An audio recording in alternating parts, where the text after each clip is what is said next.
Okay, सो अब हम लोग देखते हैं कि प्रॉपर्टीज क्या होती है इलेक्ट्रिक चार्ज की। ठीक है, तो सबसे पहले हम लोग प्रॉपर्टीज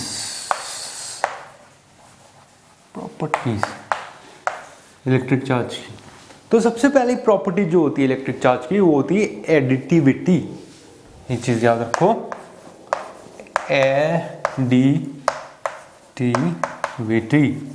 एडिटिविटी क्या होती है?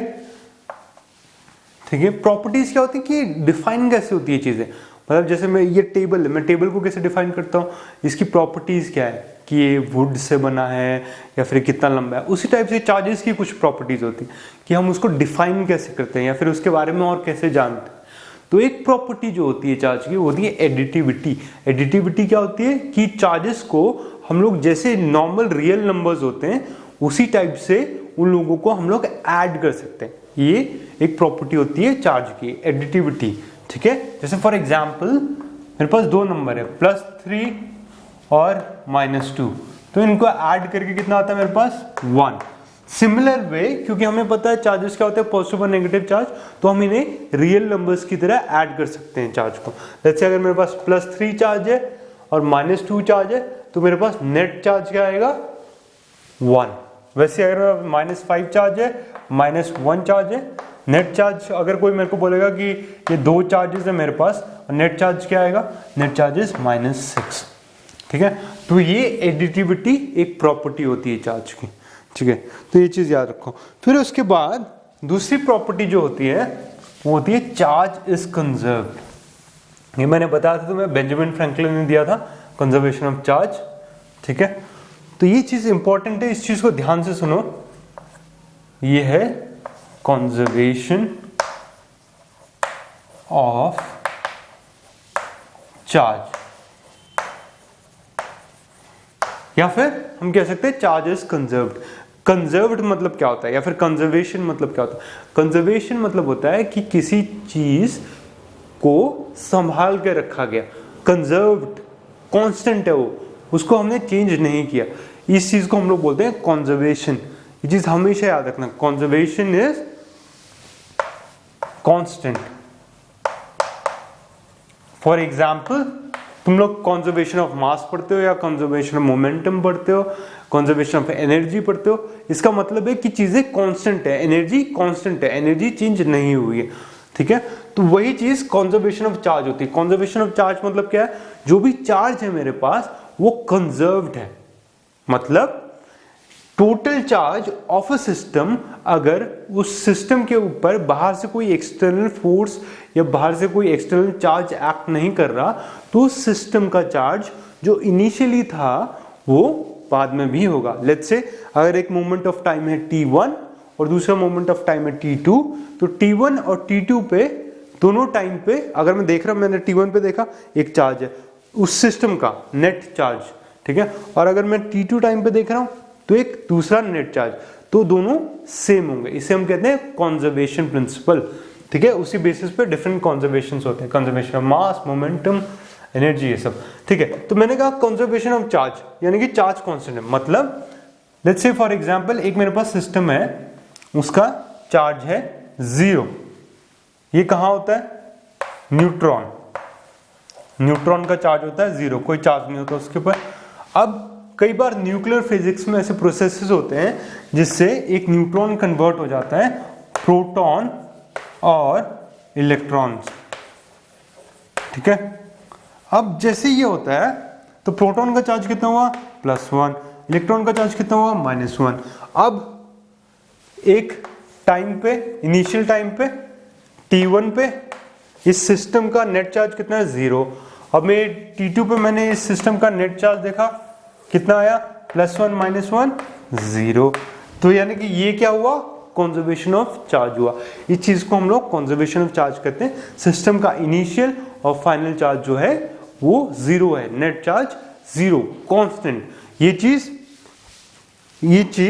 ये तो मैंने न्यूट्रॉन का एग्जांपल दिया। ये चीज लेट्स से अगर एक सिस्टम होता मेरा +3 और -1, ये दो अलग अलग चार्जेस का सिस्टम होता मेरे पास। एक ए चार्ज ये है और बी चार्ज ये है -1, ठीक है। तो अगर मेरा दूसरे टाइम पॉइंट ऑफ टाइम पर अगर मैं इस सिस्टम को देख रहा हूँ और मैंने अगर देखा कि ए जो है ये है +2, ठीक है, ये चार्ज है, तो बी जो होगा ये इनिशियल जो सम है, इनिशियल नेट कितना आ रहा है इसका 2, तो बी जो होगा यहाँ पर 0 होना चाहिए, ठीक है। बी 0 क्यों होगा? क्योंकि मेरा कंजर्वेशन ऑफ चार्ज हमेशा फॉलो करेगा। तो +2 + 0 इज 2 +2, जो कि इनिशियली +2 है, तो ये दोनों इक्वल होने चाहिए। ये चीज कंजर्वेशन ऑफ चार्ज कहती है, ठीक है। अब हम लोग नेक्स्ट कॉन्सेप्ट पाते हैं, ये है quantization of charge. Quantization of charge क्या चीज है?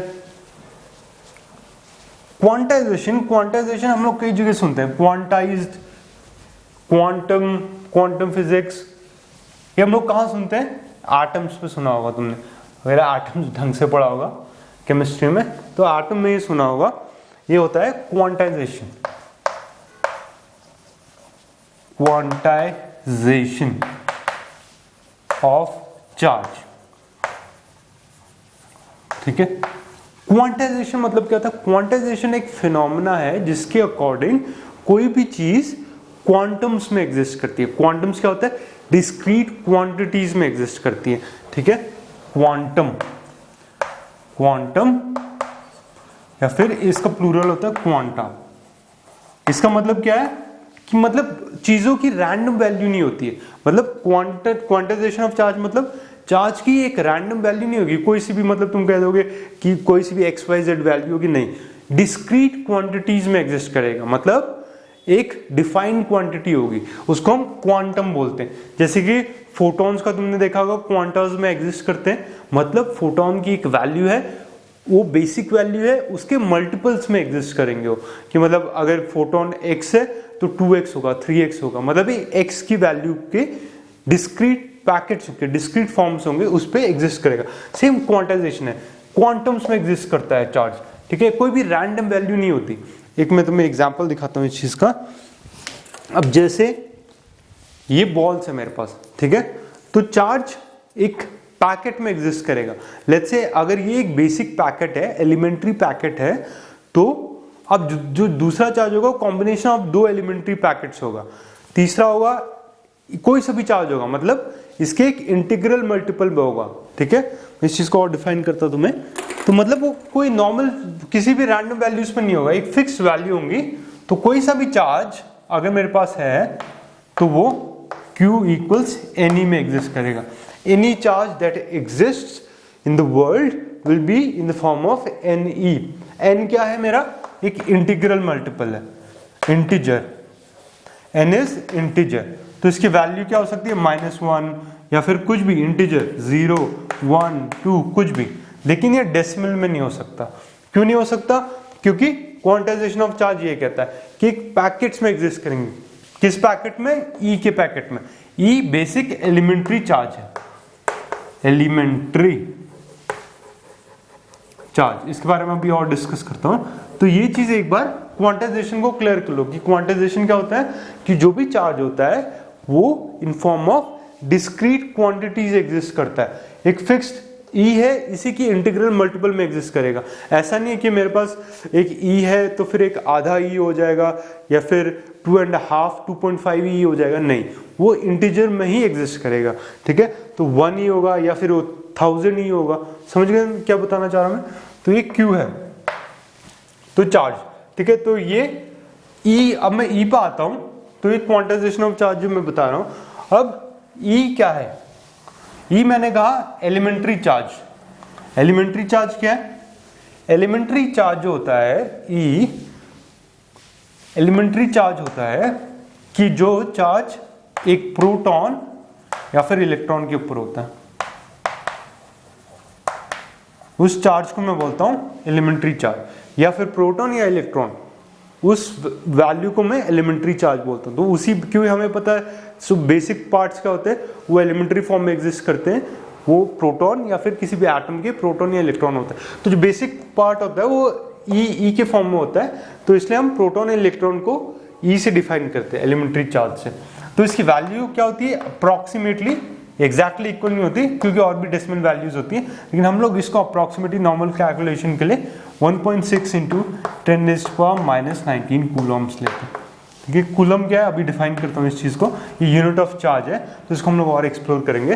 तो ये चीज़ है, इस चीज़ को ध्यान से देखो, तो E elementary unit of charge है, तो कोई भी charge in the world integral multiple of E पे एग्जिस्ट करेगा, यानी कि n की वैल्यू 1 2 3 माइनस में या फिर 0 वो होगी, कोई भी डेसिमल वैल्यूज नहीं हो सकती क्योंकि ये पैकेट्स के फॉर्म में एग्जिस्ट करते हैं, एक फिक्स पैकेट्स है। ठीक है, कोई भी रैंडम पैकेट्स नहीं हो सकते, तो फिक्स पैकेट क्या होगा, मल्टीपल ऑफ E होगा। ठीक है, और दूसरी चीज, एक एक्सेप्शन इसका है क्वार्क, क्वार्क्स करके होता है। ठीक है, क्वार्क्स एक सब एटॉमिक पार्टिकल है, सेम जैसे हमारे इलेक्ट्रॉन्स प्रोटॉन से, तो प्रोटॉन्स जैसे फॉर्म होते हैं क्वार्क्स होता है, तो क्वार्क्स में होता है 1/3 E, लेकिन ये क्वार्क्स उसमें कॉम्बिनेशन में एग्जिस्ट करते हैं पेयर्स में, जिसकी वजह से ये भी क्वांटाइजेशन ही फॉलो करते हैं। ठीक है, ये चीज याद रखना तुम। तो ये चीज होगी हमारी। ठीक है, अब हम लोग क्या देखते हैं, अब हम लोग जिसमें ये चीज डिस्कवर करा था, तो ये coulomb, coulomb is unit of charge. तो मैं कैसे 1 कूलम एक बार देखते हैं हम लोग कितनी बड़ी यूनिट है, तो 1 coulomb is equal to NE। तो ये कहां से आया, Q इक्वल्स NE। तो अगर मैं देखना चाह रहा हूं कि 1 कूलम कितनी बड़ी यूनिट है, क्योंकि मैं ये दिखाना चाहता हूं कि कूलम कितनी बड़ी यूनिट है, तो हम लोग जनरली कूलम्स यूज नहीं करते। तो क्यों नहीं करते वो बताता हूं मैं। तो 1 कूलम इक्वल्स NE, ये कहां से आया, हमने कहा कोई भी चार्ज इस वर्ल्ड में होगा वो NE के फॉर्म में एग्जिस्ट करेगा, एक एलिमेंट्री चार्ज E होगा, उसका मल्टीपल होगा, तो 1 कूलम इक्वल्स NE। ठीक है, अब हमें E की वैल्यू पता है, तो E क्या है हमारा, E है हमारा 1.6 इंटू 10⁻⁻19, तो यहाँ पर हम लोग इसको डालेंगे 1 coulomb equals N into 1.6 into 10⁻⁻19। ठीक है, और मैं एक इलेक्ट्रॉन्स देख रहा हूँ, सबसे पहली बात मैं बता रहा हूँ, तो इसमें हम लोग क्या देख रहे हैं, हम लोग इलेक्ट्रॉन्स, नंबर ऑफ इलेक्ट्रॉन्स कितने होते हैं 1 कूलम चार्ज में। ठीक है, तो ये माइनस आएगा यहाँ पर। ठीक है, ये भी माइनस है क्योंकि चार्ज क्या होता है, टोटल चार्ज 1 कूलम नेगेटिव है और एक इलेक्ट्रॉन के ऊपर नेगेटिव चार्ज होता है, तो माइनस माइनस कैंसिल हो जाएगा। तो n की वैल्यू कितनी आएगी, 1/1.6 इंटू 10⁻⁻19, तो ये वैल्यू आती है मेरी 6 इंटू 10⁻18 इलेक्ट्रॉन्स। तो इसका मतलब क्या है, टोटल नंबर ऑफ इलेक्ट्रॉन्स जो होते हैं एक कूलम ऑफ चार्ज के अंदर 6 इंटू 10⁻18, मतलब 1 के पीछे 18 जीरोस, तो बहुत बड़ा नंबर है कूलम। ठीक है, तो हम जनरली कूलम्स नहीं यूज करते, हम लोग यूज करते हैं माइक्रो कूलम, जो कि होता है 10⁻³ कूलम, ये मिली कूलम है, या माइक्रो कूलम होता है 10⁻⁻6 कूलम। तो मिली कूलम 10⁻³ कूलम और माइक्रो कूलम 10⁻⁻6 कूलम। अब एक और चीज जो मैं लास्ट चीज क्वांटाइजेशन में डिस्कस करना चाह रहा हूं, वो है कि क्वांटाइजेशन माइक्रोस्कोपिक लेवल पे सिग्निफिकेंट होती है। क्यों सिग्निफिकेंट होती है माइक्रोस्कोपिक लेवल पे, क्योंकि माइक्रोस्कोपिक लेवल पे, मैं इसका एक एग्जांपल देता हूं पहले। लेट्स से ये मैंने एक लाइन ड्रॉ की, ठीक है, ये लाइन मैंने कैसे ड्रॉ की, मैं डॉट्स की मदद से ये लाइन ड्रॉ कर रहा हूं। अब इस लाइन को कोई दूर से देखेगा तो उसको क्या दिखेगा, मैक्रोस्कोपिक। मैक्रोस्कोपिक मतलब लार्जर लेवल से, बड़े वाले लेवल से। तो बड़े लेवल से अगर देखेगा तो बिगर स्केल से, तो उनको ये अगर दूर से कोई देखेगा तो एक लाइन दिखेगी, ठीक है। लेकिन अगर जैसे ही पास आता है तो उसको क्या दिखेगा, डॉट डॉट डॉट डॉट। तो ये क्वांटाइजेशन है, मतलब ये लाइन जो है डॉट्स के फॉर्म में एग्जिस्ट कर रही है, फिक्स डॉट्स है उसी फॉर्म में एग्जिस्ट कर रही है डिस्क्रीट क्वांटिटीज में, तो क्वांटाइजेशन है। अब क्या होता है, जो हमारा इलेक्ट्रॉन का चार्ज है वो है 1.6 इंटू 10⁻⁻19 कूलम, ठीक है। अगर हम लोग 1 कूलम ऑफ चार्ज की बात कर रहे हैं तो 1 कूलम ऑफ चार्ज में कितने इलेक्ट्रॉन्स है, 6 इंटू 10⁻18 इलेक्ट्रॉन्स। अब क्या होता है, अगर मैं मैक्रोस्कोपिक लेवल पे बात करूं, मतलब जो हमारा लार्जर स्केल लेवल है, तो उस लेवल पे इतने सारे इलेक्ट्रॉन्स जब एक साथ होते हैं 6 इंटू 10⁻18 इलेक्ट्रॉन, तो ये इन टर्म्स ऑफ हर एक इलेक्ट्रॉन के बारे में बात करने की, कि मैं कहूंगा कि ये पैकेट्स के फॉर्म में एग्जिस्ट कर रहे हैं 1.6 × 10⁻⁹ कूलम के पैकेट्स में, तो ये चीज़ फिजिबल नहीं होती क्योंकि इतने ज़्यादा इलेक्ट्रॉन्स हैं। लेकिन अगर मैं माइक्रोस्कोपिक लेवल पे देखूंगा, माइक्रोस्कोपिक लेवल्स पे मेरे पास बहुत कम चार्ज होता है, ठीक है, थाउजेंड्स ऑफ कूलम्स, ठीक है, सॉरी ये 10⁻⁹ कूलम, माइक्रो कूलम, ठीक है, या nano coulomb, nano coulomb is 10⁻⁹। तो उस टर्म्स में मैं डिस्कस कर सकता हूं कि हाँ मेरे पास 1.6 × 10⁻⁹ का एक पैकेट है, ठीक है। उस पैकेट के टर्म्स में जब मैं माइक्रोस्कोपिक लेवल पे जाता हूं तो क्वांटाइजेशन का एक इफेक्ट होता है, एक सिग्निफिकेंस होता है। लेकिन मैक्रोस्कोपिक लेवल पे क्योंकि इतने ज्यादा इलेक्ट्रॉन्स हैं तो इस सिग्निफिकेंस क्वांटाइजेशन का कम हो जाता है, ठीक है। तो ये हमने पढ़ा क्वांटाइजेशन ऑफ चार्ज। अब हम लोग क्या चाहते हैं, अब हम लोग कूलम्स लॉ पे आते हैं, ठीक है। कूलम्स लॉ एक इंपॉर्टेंट लॉ है, तो कूलम्स लॉ डिस्कस करना चाहता हूं क्योंकि कूलम्स लॉ तुम देखोगे कि सिमिलर टू जो न्यूटन का ग्रेविटेशन लॉ है उसी के सिमिलर है, लेकिन क्या डिफरेंस है ये हम लोग कूलम्स लॉ में अभी देखते हैं। सो कूलम्स लॉ, कूलम्स लॉ, तो कूलम्स लॉ चार्ल्स ऑगस्टिन दे कूलम, तो ये एक फ्रेंच फिजिसिस्ट थे, इन्होंने कूलम्स लॉ दिया था, ठीक है। तो इन्होंने कूलम्स लॉ दिया था, तो ये थे 1739 से 1806, 1739 से 1806, तो इन्होंने कूलम्स लॉ दिया था। कूलम्स लॉ क्या है, कूलम्स लॉ क्वांटिफाई करता है फोर्स को बिटवीन टू चार्ज पार्टिकल्स जो कि स्टेशनरी। क्वांटिफाई मतलब क्या होता है, अब हमें पता है कि कोई भी नेगेटिव चार्ज या पॉजिटिव चार्ज दोनों में अट्रैक्शन होती है, अगर सेम चार्जेस होंगे तो रिपेल करेंगे दोनों, पर हम उसे क्वांटिफाई करना चाहते हैं, मतलब हम उसे एक वैल्यू देना चाहते हैं। मुझे ये तो पता है अट्रैक्ट और रिपेल होगा, पर मुझे ये पता करना है कि वैल्यू क्या है उस चीज़ की, तो उस चीज़ की वैल्यू कूलम्स लॉ से दी जाती है। कूलम्स लॉ जो इन्होंने डिस्कवर किया था 1785 में, इन्होंने कूलम्स लॉ बनाया था। कूलम्स लॉ क्या स्टेट करता है, कूलम्स लॉ स्टेट करता है कि the force between two stationary particle, stationary important term है, ठीक है, इसे मत भूलना, स्टेशनरी होने चाहिए चार्जेस, ठीक है। The force between two stationary point charges, point charges क्या है, एक टर्म ये इंट्रोड्यूस हुआ, पॉइंट चार्जेस होते हैं जिन चार्जेस के जो बॉडीज होती है, लेट्स से फॉर एग्जांपल दो चार्जेस है मेरे पास Q1 Q2, जब इन दोनों का डिस्टेंस इन दोनों के बॉडी के साइज से काफी ज्यादा हो जाता है, उनको हम लोग पॉइंट चार्जेस कहते हैं, ठीक है। तो यानी कि इन दोनों का डिस्टेंस ज्यादा है एज कंपेयर टू इनके साइज, इनका इंडिविजुअल साइज है उससे डिस्टेंस बहुत ज्यादा है, ठीक है। तो लेट्स से ये डिस्टेंस है मेरा r, ठीक है, बिटवीन टू चार्जेस, तो Q1 Q2 है।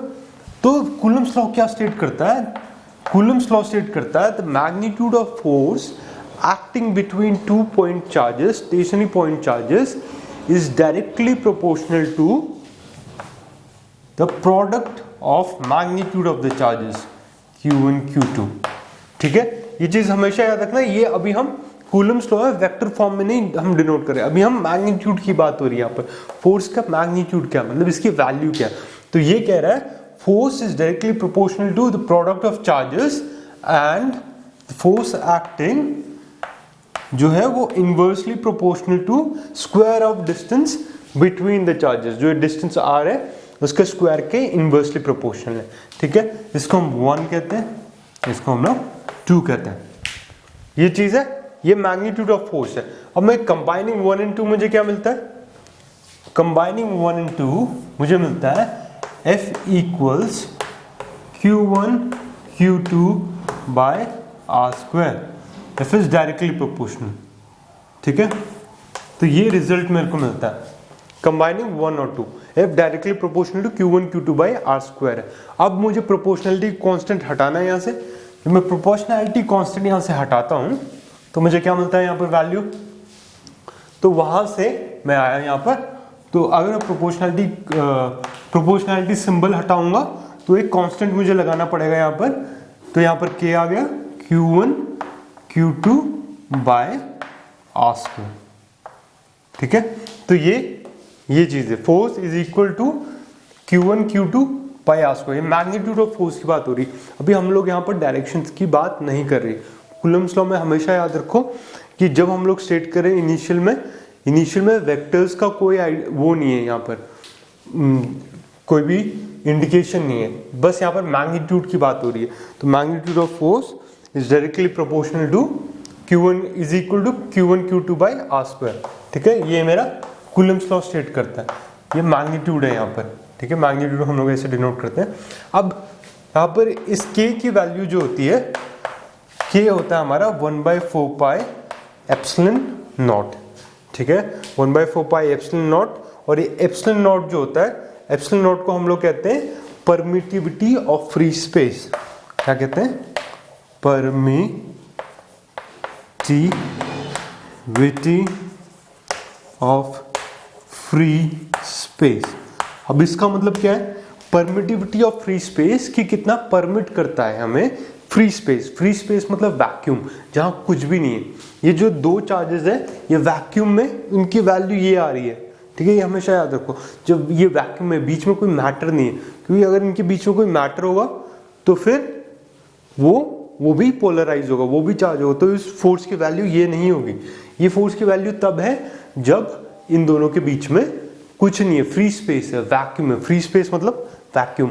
तो परमिटिविटी ऑफ फ्री स्पेस मतलब जो फ्री स्पेस कितना परमिट करता है इलेक्ट्रिक फील्ड को अपने थ्रू पास करने के लिए, उस चीज को परमिटिविटी ऑफ फ्री स्पेस कहते हैं, ठीक है। ये इसका एक्सप्लेनेशन है। तो epsilon not permittivity of free space. Epsilon not जो है, एप्सिलॉन क्या है? एप्सिलॉन एक ग्रीक लेटर है, जैसे अल्फा बीटा गामा, उसी टाइप का एक ग्रीक लेटर एप्सिलॉन भी है। एक बार ऑनलाइन जाना और जितने भी 24 ग्रीक लेटर्स है इनको पढ़ना, तो इससे फेमिलियर हो जाना थोड़ा सा, क्योंकि ये बहुत ज़्यादा यूज़ होंगे। हम जब भी फिजिक्स के आगे पढ़ेंगे तो alpha beta gamma sci fi ये सारी चीज़ें बहुत काम आएंगी। तो एप्सिलॉन नॉट भी एक चीज़ है। तो इस सिंबल से हम लोग डिनोट करते हैं परमिटिव फ्री स्पेस। तो एप्सिलॉन नॉट की वैल्यू क्या है? एप्सिलॉन नॉट की वैल्यू है 8.85 इंटू 10⁻⁻12। इसकी यूनिट है कूलम स्क्वायर पर न्यूटन पर मीटर स्क्वायर। अब ये चीज कहाँ से? ये तो इसकी वैल्यू है, ये यूनिट कैसे है? यूनिट देखो, यूनिट कहाँ से आई? अब यहाँ पर ये है मेरा, ठीक है। तो K के बदले अब मैं 1/4 पाई एप्सिलॉन नॉट रख रहा हूँ, ठीक है। तो यहाँ पर इंटू 1/4 पाई एप्सिलॉन नॉट। तो जैसे मैंने 1/4 पाई एप्सिलॉन नॉट रखा है यहाँ पर, तो अब देखो यहाँ पर अगर मैं एप्सिलॉन नॉट ऊपर ले जाऊँ तो ये कूलम स्क्वायर यहाँ से आ गया मेरा, और पर न्यूटन ये F नीचे आएगा, और आर स्क्वायर का मीटर स्क्वायर पर मीटर स्क्वायर। तो ये 8.85। और इसकी K की वैल्यू यानी कि 1/4 पाई एप्सिलॉन नॉट की वैल्यू होती है 9 × 10⁹, ठीक है। तो ये हमने देख लिया। और एक और चीज याद रखो, ये जो फोर्स एक्ट करेगी ये अलोंग द लाइन एक्ट करेगी, ठीक है। चार्जेस जो चार्ज है उनके अलोंग ही एक्ट करेगी। इधर ये तो अट्रैक्टिव होगी अगर ऑपोजिट चार्जेस है, या रिपेल भी करेंगे तो along the line he repel करेंगे।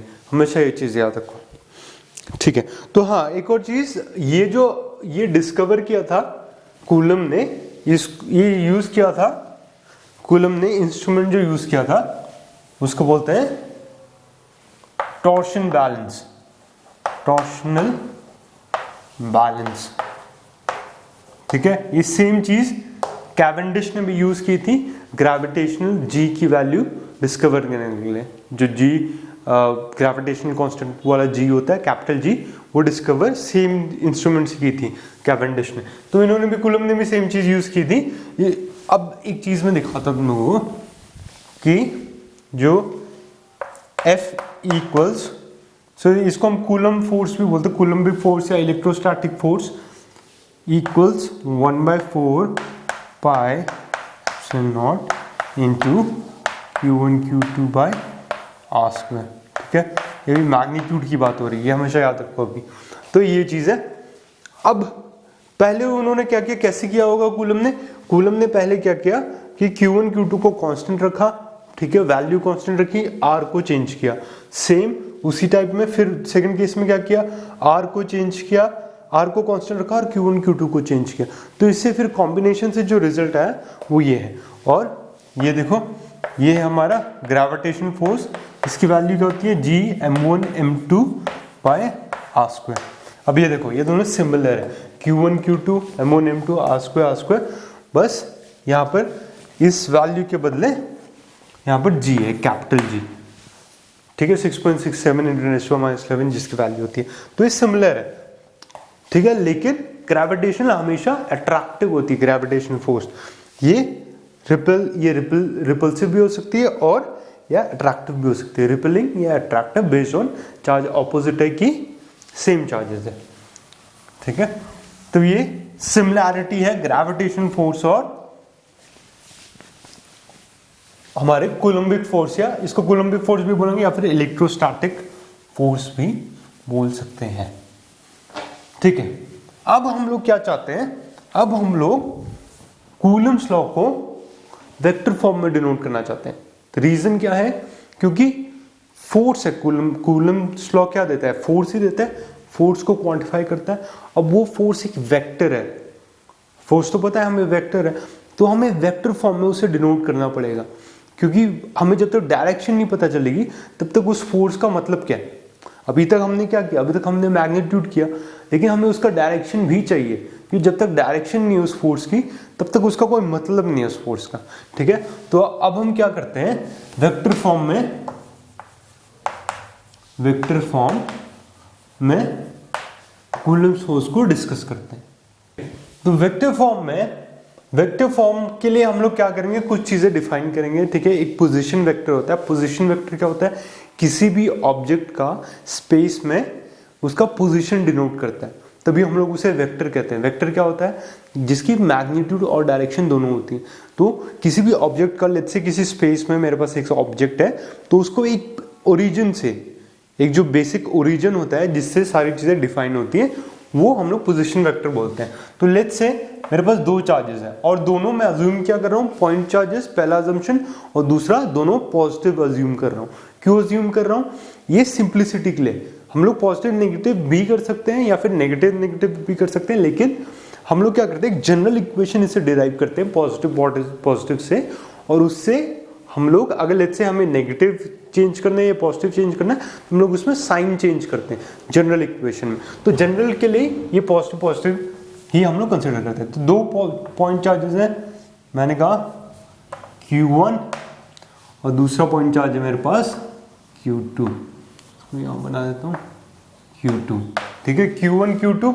अब मैं इनको डिफाइन करता हूँ, तो इनका एक ओरिजिन होगा O, इस ओरिजिन से दोनों डिफाइन होंगे। कैसे डिफाइन होंगे, दोनों के पोजीशन वेक्टर से दोनों डिफाइन होंगे। तो इसका पोजीशन वेक्टर हुआ R2 और इसका पोजीशन वेक्टर हुआ R1, ठीक है। पोजीशन वेक्टर मतलब पोजीशन दे रहा है, R1 की पोजीशन, R2 की पोजीशन, ठीक है। इस ओरिजिन से इन दोनों की पोजीशन दिखा रहा है। अब मैं दो चीजें डिफाइन कर रहा हूं, इस चीज को ध्यान से देखो क्योंकि ये काम आएगी आगे भी। तो ये मतलब एक कन्वेंशन टाइप का हम लोग कन्वेंशन इंट्रोड्यूस कर रहे हैं, मतलब। तो अब ये है F21। F21 क्या चीज है, देखो जो पहले आएगा, इसको दिमाग में याद रखने के लिए, जो पहले आएगा उसकी बात हो रही है, तो 2 पहले यानी कि 2 की बात हो रही है। F21 होगा force acting on 2 due to 1 की वजह से, 2 पे जो फोर्स एक्ट कर रहा है 1 की वजह से, ठीक है। सिमिलरली R12 क्या है, R12 इज वेक्टर जो इस डायरेक्शन में, ठीक है। R21 इज वेक्टर जो R2 फ्रॉम 1। तो मैंने क्या कहा था, जो पहले है उसकी बात होगी, तो 1 से 2 यानी 2 हमारा डेस्टिनेशन है, तो 1 से लेके 2 तक एक वेक्टर आएगा, उसको हम कहेंगे R21। ये दोनों ऑपोजिट वेक्टर्स होंगे, तो R12 इस डायरेक्शन में, R21 इस डायरेक्शन में, ठीक है। ये चीज क्लियर होगी। अब कुछ चीजें और, तो R21 is equal to R21 cap into R21, ठीक है। यानी कि R21 वेक्टर है, R21 कैप क्या है, R21 कैप एक यूनिट वेक्टर है, इस डायरेक्शन में एक यूनिट वेक्टर। तो ये हम लोग यूनिट वेक्टर क्यों डिफाइन करते हैं, हम लोग यूनिट वेक्टर इससे डिफाइन करते हैं ताकि हम एक किसी डायरेक्शन की बात कर सकें, ठीक है। अगर तो यूनिट वेक्टर क्या होता है, उसका मैग्नीट्यूड 1 होता है, लेकिन वो जनरली यूज होता है डायरेक्शन देने के लिए। तो एक वेक्टर का मैग्नीट्यूड इनटू इट्स का डायरेक्शन एक वेक्टर देता है। तो अगर मैं R21 कैप की बात करूं तो R21 कैप होगा R21 बाय R21 का मैग्नीट्यूड। ये चीज याद रखना हमेशा, ठीक है, ये R21 का मैग्नीट्यूड। अब एक और चीज मैं यहां बताना चाह रहा हूं कि R21 की वैल्यू क्या होगी। R21 की वैल्यू जो होगी, R21 ये वेक्टर मेरा, मैंने कहा था 2 हमारा डेस्टिनेशन है 1 से, सो R21 की वैल्यू होगी ट्राइंगल लॉ हमें पता है वेक्टर एडिशन का, अकॉर्डिंग टू वेक्टर एडिशन का ट्राइंगल लॉ के अकॉर्डिंग ये होगा R2, ये हेड हो गया, ये वेक्टर का हेड और ये टेल, ठीक है, ये अलाइंड है सही तरीके से। तो R1 प्लस R21 यानी कि R21 plus R1 is equal to R2। तो R21 की वैल्यू क्या है, R2 माइनस R1, ठीक है, R2 minus R1। Similarly R12 एक वेक्टर इस डायरेक्शन में होगा, ठीक है, उसकी वैल्यू आएगी R1 माइनस R2। ये भी सेम वेक्टर एडिशन से ही होगा, ट्रायंगल ऑफ वेक्टर एडिशन से, ये तुम देख लेना, ठीक है। तो ये दोनों, तो इससे हम लोग क्या कंक्लूड कर रहे हैं, R21 is equal to minus of R12, also R21 cap is equal to minus R12 के कैप के बराबर। क्यों, क्योंकि देखो दो है, या तो तुम मैथमेटिकली देख सकते हो कि मैथमेटिकली क्या है, ये दोनों वेक्टर है R21 और R12, दोनों को मैं मैग्नीट्यूड से डिवाइड करूंगा। मैग्नीट्यूड क्या है, R21, ठीक है, R21 का magnitude is equal to R12 के मैग्नीट्यूड के बराबर, क्योंकि डिस्टेंस तो सेम है ना। तो इन दोनों को अगर मैं मैग्नीट्यूड से डिवाइड करूंगा तो ये कैप आएंगे। कैप क्या है, यूनिट वेक्टर, या तो वैसे देख लो या फिर ऐसे देख लो कि ये क्या है, यूनिट वेक्टर क्या देता है, डायरेक्शन। तो दोनों क्योंकि नेगेटिव है तो ये ऑपोजिट में आएगा ये चीज, ठीक है। तो ये चीज यहां पर ये देख लेना। तो अब मैं क्या करता हूं, ये हमने एस्टैब्लिश कर लिया कि ये दोनों ऑपोजिट डायरेक्शन में है, ठीक है। अब हम लोग वेक्टर फॉर्म में लिखते हैं कूलम्स लॉ को, between two stationary charges Q1 और Q2 point charges. Coulomb's law क्या होगा मेरा, कूलम्स लॉ वेक्टर फॉर्म में कहता है F is equal to 1/4 pi epsilon naught Q1 Q2 by R। ये क्या कैलकुलेट कर रहा हूं मैं, फोर्स ऑन 2 ड्यू टू 1, तो यानी कि F21 Q1 Q2 bye R21 square. R21 क्या, मैग्नीट्यूड, ठीक है, ये मैग्नीट्यूड के टर्म्स में आ गया, और डायरेक्शन क्या होगी इसकी, R21 कैप। हमने क्या कहा था, force will act along the line, तो अलोंग द लाइन एक्ट करेगी, ये पॉजिटिव है ना, रिपेल करेगा Q1 Q2, दोनों हमने पॉजिटिव कंसीडर किए थे, तो अलोंग द लाइन ऐसे एक्ट कर रहा है R21 कैप, ठीक है, अलोंग R21। तो ये F21 हो गया। अगर मैं F12 की बात करूं, F12 की वैल्यू क्या आएगी, force acting on 1 due to 2 1/4 pi epsilon naught, ठीक है, Q1 Q2 bye R12 square, और ये R12 का कैप, ठीक है। ये वेक्टर है, ये डिनोट कर रहा है, ये मैग्नीट्यूड है।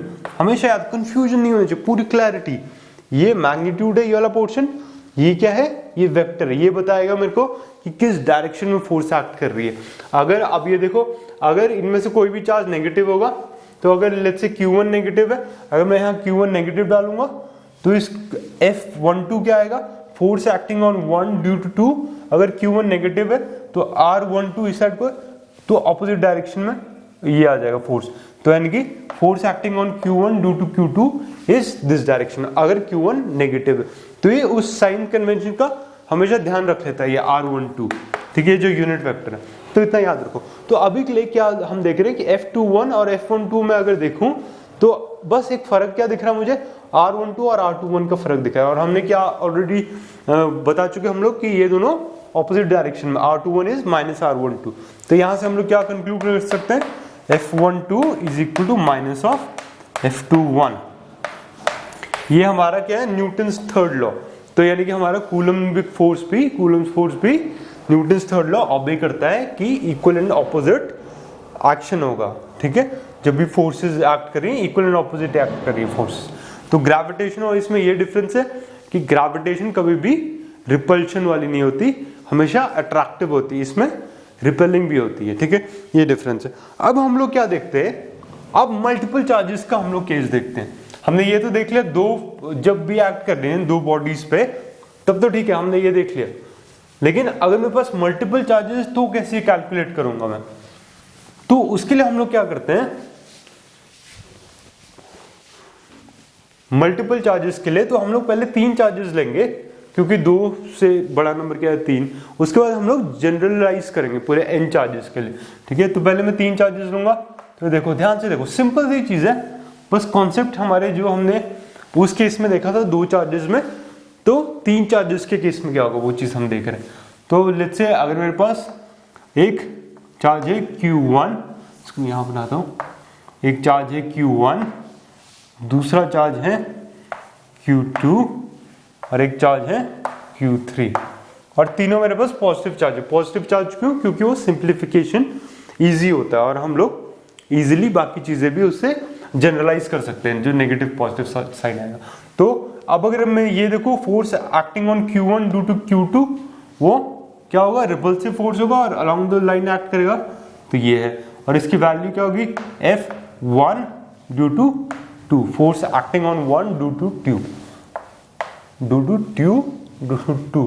ठीक है, तो Q3, अगर मैं Q1 की बात करूं, Q1 पे जो फोर्स एक्ट कर रहा है ड्यू टू Q3, ये होगा इस साइड को F13, force acting on 1 due to 3। अब क्या कहता है, देखो ये चीज याद रखो हमेशा, जब मल्टीपल चार्जेस होते हैं तो नेट फोर्स जो एक्ट करता है किसी भी एक चार्ज के ऊपर, वो होता है sum of all the forces, vector sum of all the forces acting on that charge taking one force at a time. तो जो इस चार्ज पे एक्ट करेगा नेट फोर्स, वो जो भी सारे चार्जेस होंगे, जितने भी चार्जेस मौजूद हैं, उनका नेट वेक्टर सम जो फोर्स का होगा टेकन वन एट टाइम, मतलब मैं एक बार में एक लूंगा और इन सबका वेक्टर सम जो होगा वो नेट फोर्स Q1 पे जो एक्ट कर रहा है वो होगा। और हमें पता है पैरेललोग्राम लॉ से क्या होता है, इस पे नेट फोर्स इन दोनों का नेट क्या होता है, एडिशन, ये होता है F1। ठीक है, तो इस डायरेक्शन, तो ये सारे वेक्टर्स है। ठीक है, तो इस चीज की मैं वैल्यू लिखता हूं, फिर उसके बाद हम लोग जनरलाइज करेंगे। तो ये चीज याद रखना, ये फिगर दिमाग पर रखना, ये 3 मेरे पास चार्ज है। ठीक है, और ऑब्वियसली ये जो डिस्टेंसेस है, ये देखो, तो डिस्टेंसेस जैसे हमने 2 चार्जेस के लिए किए थे वैसे यहाँ पर, तो Q3 Q1, सो अगर 1 मेरा डेस्टिनेशन है तो 1 से अगर मैं इधर जा रहा हूं तो ये मेरा होगा R13। ठीक है, डेस्टिनेशन क्या मेरा 1 है, तो सेम यहां से यहां जो पोजीशन वेक्टर है ये है R12। ठीक है, बस ये याद रखो कि जो पहले होगा उसी की बात हो रही है। तो 1 मेरा डेस्टिनेशन है। अब देखो मैं इसको हम लोग फॉर्म में लिखते हैं, फिर इसके बाद हम लोग जनरलाइज करेंगे इस चीज को। तो ये देखो, तो अगर मैं बात करूं F1 टोटल फोर्स एक्टिंग है ऑन दैट चार्ज, तो F1 होगा F12 दूसरा चार्ज और प्लस F13, इन दोनों का वेक्टर सम। ठीक है, उस प्रिंसिपल को हम लोग कहते हैं प्रिंसिपल ऑफ सुपरपोजिशन, कि जो टोटल अगर मैं निकालूंगा तो इंडिविजुअली सबका लूंगा और सबका वेक्टर एडिशन करूंगा। उस प्रिंसिपल को हम लोग कहते हैं प्रिंसिपल ऑफ सुपरपोजिशन। ठीक है, तो F12 प्लस F13, ठीक है, तो F1 की वैल्यू है 1/4 पाई एप्सिलॉन नॉट, इसमें क्या चार्ज है मेरे पास, Q1 Q2 बाय R। ठीक है, तो 1 2 है, तो 1 2 सेम चीज आएगी, तो 1 मेरा डेस्टिनेशन है और 2 मेरा चार्ज है, ठीक है, बस सिंप्लीफिकेशन के लिए ये मुझे पता होना चाहिए क्या है, लेकिन नॉर्मली F12 R12 आएगा यहाँ पर, ठीक है, ये चीज याद रखो, ठीक है, ये स्क्वायर आया R12 कैप उस डायरेक्शन में एक्ट कर रहा है, plus 1/4 pi epsilon naught Q1 Q3 by R13 square R13 cap, ठीक है। तो ये इक्वेशन आई है मेरे पास। अब मैं क्या करूंगा, अब इस चीज को हम लोग जनरलाइज करेंगे। जनरलाइज मतलब अगर मेरे पास लेट्स से n चार्जेस है, पूरा एक सिस्टम है जिसमें n चार्जेस है मेरे पास, उसमें मेरे पास एक चार्ज Q1 है, तो उसके ऊपर टोटल फोर्स कितना एक्ट कर रहा है कि जो सारे n चार्जेस हैं उनसे उस एक चार्ज पे कितना फोर्स एक्ट कर रहा है, ये चीज हम लोग कर रहे हैं। और उसके लिए हम लोग प्रिंसिपल ऑफ सुपरपोजिशन यूज कर रहे हैं कि हर एक इंडिविजुअल फोर्स का वेक्टर सम है, इन सबका वेक्टर सम कर रहे हैं, ये प्रिंसिपल ऑफ सुपरपोजिशन। अगर मेरे पास n चार्जेस हैं तो मैं यहाँ पर, अब देखो अगर मेरे पास फोर्थ चार्ज है तो मैं क्या करूंगा F14 यानी कि force acting on 1 due to fourth charge, फिर ऐसे करते करते अगर मेरे पास n चार्जेस हैं, मतलब n कोई नंबर है, n चार्जेस है तो F1n force acting on 1 due to n। तो मैं क्या कर रहा हूँ, इस चीज को क्लैरिफाई करो अपने दिमाग में कि मेरे पास एक चार्ज है Q1, इस पे मैं जितने भी चार्जेस है मेरे पास पूरे सिस्टम में n चार्जेस है, तो सबका मैं वेक्टर सम ले रहा हूँ। तो nth कोई चार्ज होगा उससे एक फोर्स एक्ट कर रहा होगा, एक 60th कोई चार्ज होगा उस चार्ज से इस पे एक फोर्स एक्ट कर रहा होगा, तो इन सब का वेक्टर सम ले रहा हूं मैं। तो ये चीज हो रही है, सिंपल है, ज्यादा कॉम्प्लेक्स चीज नहीं है, ठीक है। बस देखो हो क्या रहा है।